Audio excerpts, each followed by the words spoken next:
Hello everyone, today we'll talk about how to fix or how to solve the problem of temporarily has been stopped on the application of DoorDash. We click on settings. In this page you can click on apps, default apps, app settings.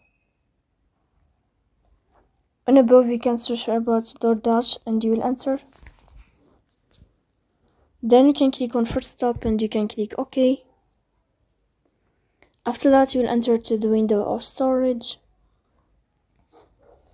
Here you can click clear cache. Don't click clear data because that can cause you errors that can delete your account. In the end you can turn off your phone and you can wait a moment to turn on your phone again to fix that problem. So please don't forget to support us by like and subscribe. See you next time in another video and thank you for your attention.